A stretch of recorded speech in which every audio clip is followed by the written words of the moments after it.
Good morning, everybody. I am just coming in from taking one kid to school, and listen, we need to have a conversation about school drop-off, okay?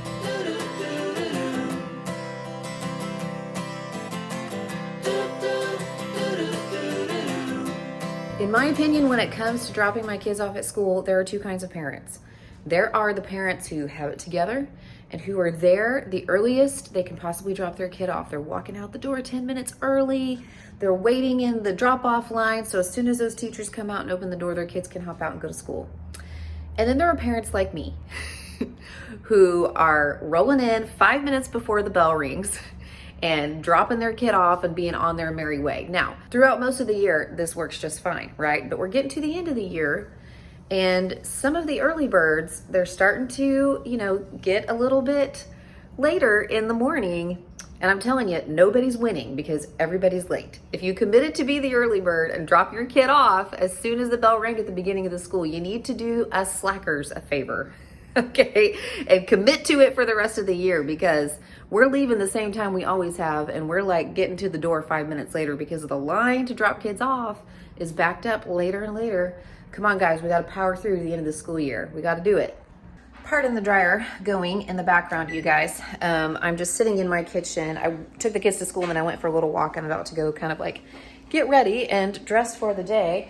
But I posted a video this morning, and I always try to kind of keep up with it in the first few hours and just respond to some comments, see how it's performing, et cetera, et cetera. And this was a extreme budget video, which typically does well on my channel, but it also sometimes is a little bit controversial. People have very strong opinions about what I'm buying or what I'm cooking or whatnot.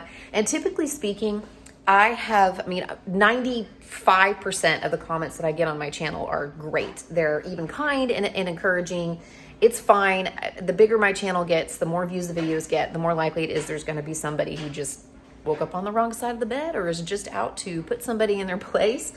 But I had this thing happen just now, and it reminded me, I was thinking about this yesterday. I heard a very interesting sermon preached several years ago, and I have read this in a few articles as well, and it had to do with how we might be misinterpreting the passage in scripture about turning the other cheek.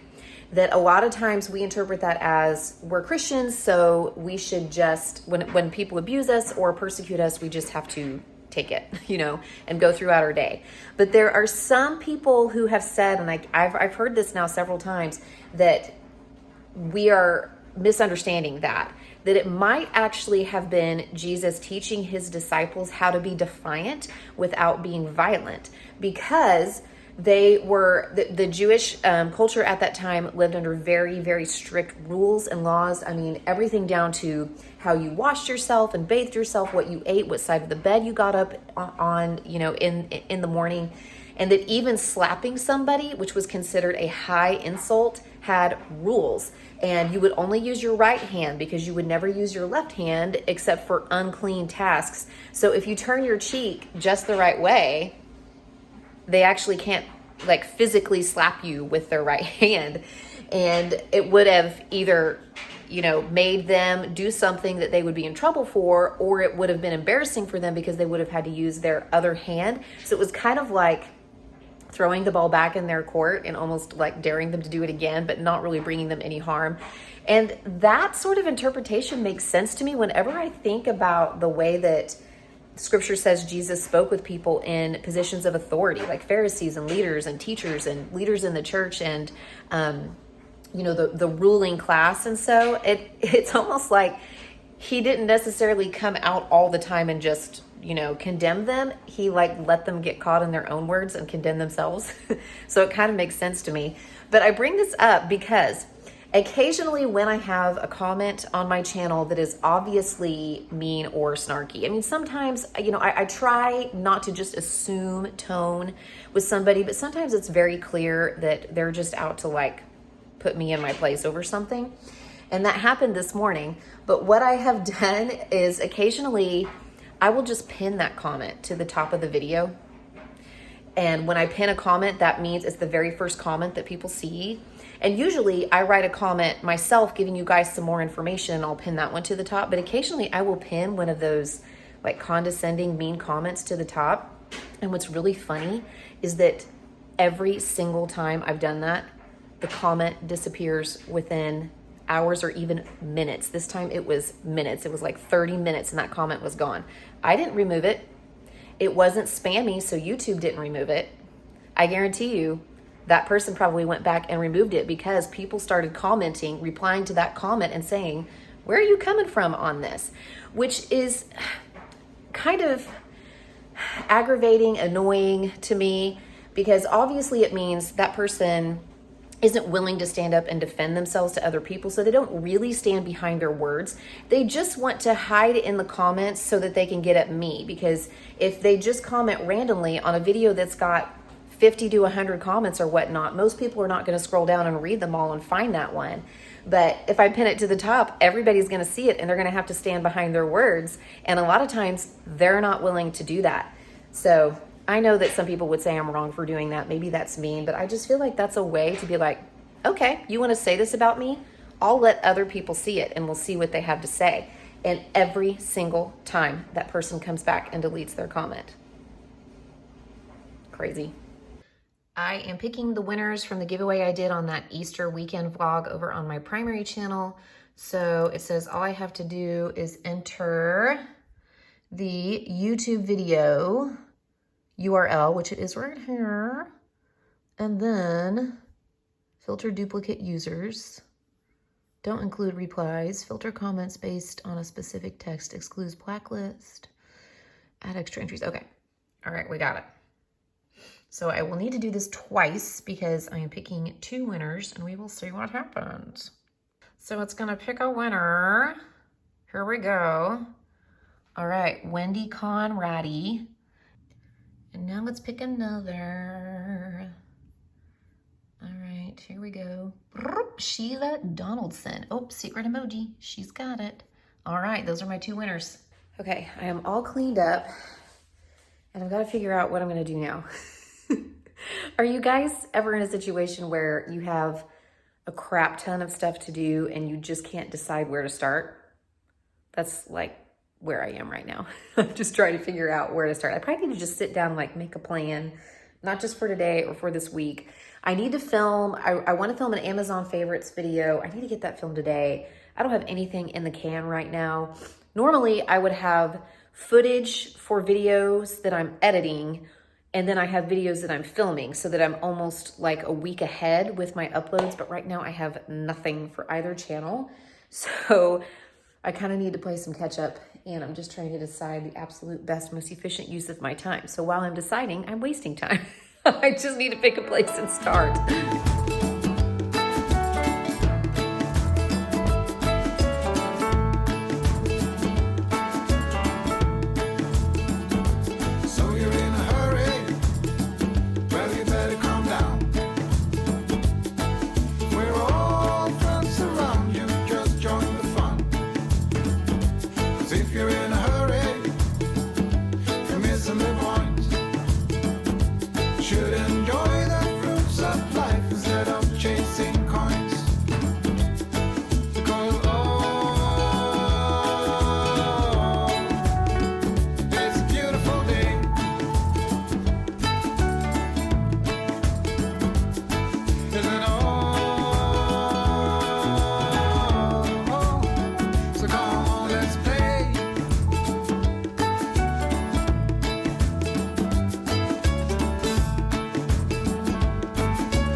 Did a little channel work, just a few housekeeping items digitally, and then a few housekeeping items literally because I needed to do just some chores around the house.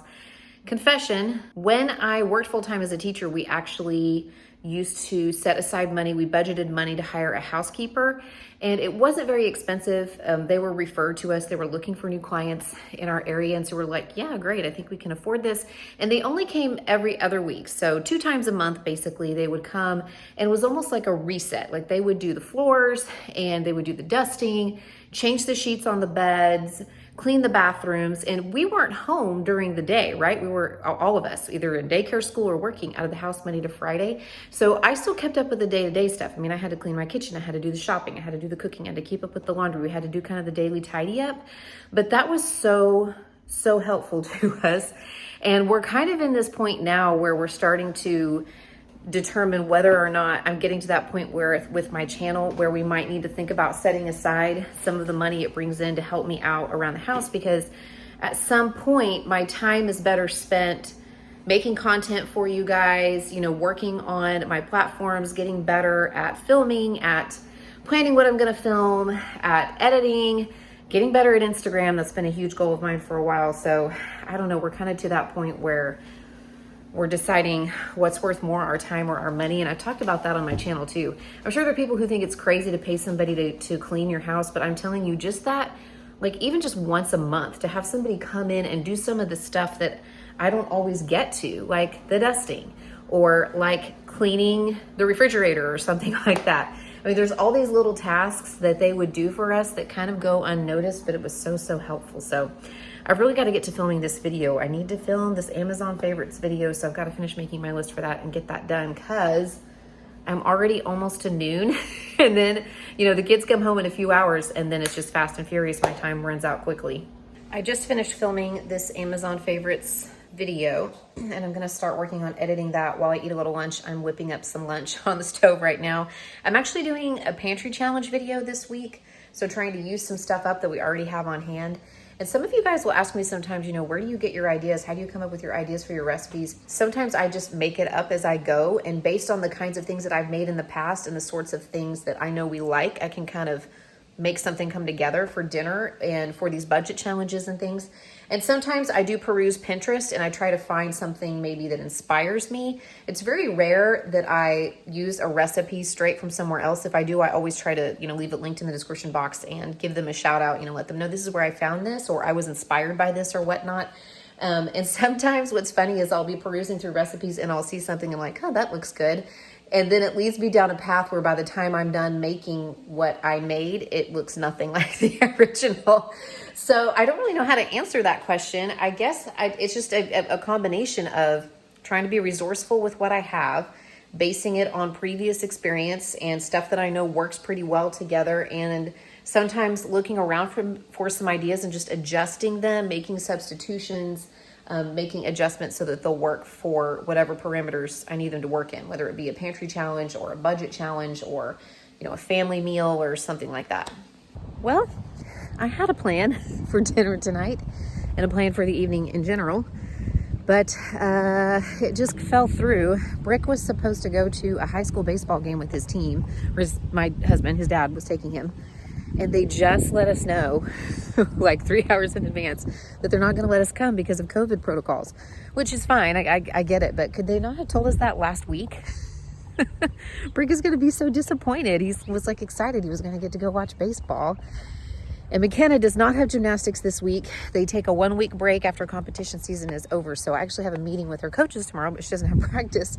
So I was going to take the girls to get haircuts. And I was like, well, Brick and Dana will get a hot dog at the baseball game, and the girls and I will just have some of that like Trader Joe's pasta. It'll be an easy dinner night. And now I'm all of a sudden at 3 o'clock trying to figure out what I can make for dinner in the next couple of hours, because I'm going to have to be out of the house at dinner time with Brick. So it's too late to throw something into the crock pot. And I'm doing a pantry challenge week, so it's not like I have a whole bunch of stuff on hand. Never ends. Oh well, we'll figure it out. Not a problem, just an inconvenience. It'll be fine. Okay, here we all are. We came and got Ruthie from swim. I almost was late picking her up because I laid down to take a nap and I set my timer for like 20 minutes, 25 minutes or something. And for some reason my timer did not go off. And I was like out. My allergies are a little better, but they're still bugging me some. And in the afternoon I just crashed. So I went and got the babies from school. And then I laid down to take a rest, and I was like, guys, we're going to go get your sister. And in 25 minutes, we got to hop in the car and go. So then I woke up and looked at the time and was like, ah! It was like 10 minutes before I needed to go pick her up. So fortunately, we made it in time. It was fine. But here we are at our favorite place, Sonic. So I treated everybody to a drink, especially since now Brick and I've got to go to ball practice just about as soon as we get home. So, McKenna, what do you have? Cherry Coke. Cherry Coke. And Brick, you have? I don't know. Cherry Limeade. Yes, you do. What do you have? Cherry Limeade. Okay. And Ruthie has? Blue Ocean Water. Ocean water. And I just got a water. Just kidding. It's a Diet Coke. Did you guys really think I would come to Sonic and not get a diet soda? Come on now. You know me. Okay, what is this noise that you make, Kenna?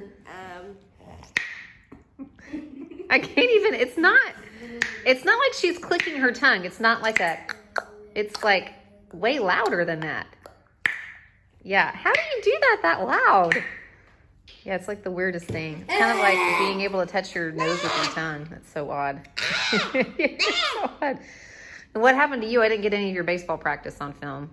No. You want to tell my eyes are red. I can't see, we've got the red eye going on here with the camera. What I happened? got hit in the eye with the baseball. Yeah, I know. You're probably going to have a shiner in the morning. So it is the next day and I'm just heading into work at the church. And I stopped to get some donuts. Actually, I stopped at my favorite donut shop, which I had not been to in months, and they were already out of glazed donuts. That's my favorite. Well, donuts are like my favorite treat type thing. Like I would choose donuts over cookies, cake, ice cream. And I used to get them all the time, but I was thinking this morning, a donut sounds really good. And I don't think I've had one in weeks. And I used to eat them all the time. And what's so funny is that I feel like since I stopped dieting, like I don't, weigh, measure, track. I'm not like counting calories or points or anything anymore. I feel like since I stopped doing that, I don't obsess about food as much, or I don't think, oh, I can't wait until Saturday because I'm going to go have donuts or something like that. I don't know why. I mean, supposedly that pattern of restriction, there are some people who say that actually makes us want things more, but it's funny how this is one of my favorite treats and I have not had one since I can't remember last. I'm kind of bummed though that I couldn't get one from my favorite shop, but I did go ahead and stop at my next favorite shop. I'm kind of particular. I like plain glazed yeast donuts. Not the cake donuts, and only from certain places. So even though I really like donuts, it's gotta be just the right thing. You guys probably think I'm running all over town, always getting all these sweet treats and stuff, because I feel like every video I do, I'm I'm at my favorite bakery getting a cookie, or I found my favorite jelly beans at Walmart or something like that.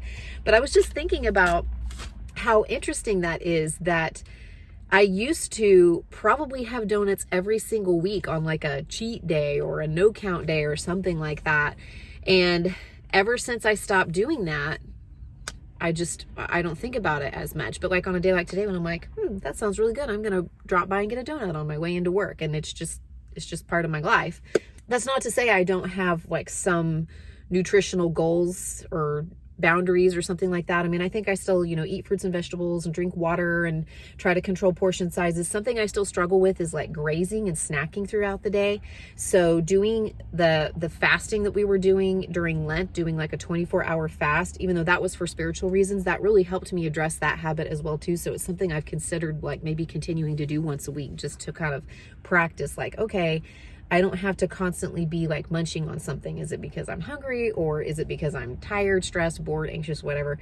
So that's one habit that I still have to kind of address from time to time. But as far as counting things or only eating certain foods, or weighing stuff out, I don't do it anymore. And it's really interesting how my mindset has changed where food is concerned, and how I can go weeks and weeks and not have a donut and not even realize it, even though that's one of my favorite foods.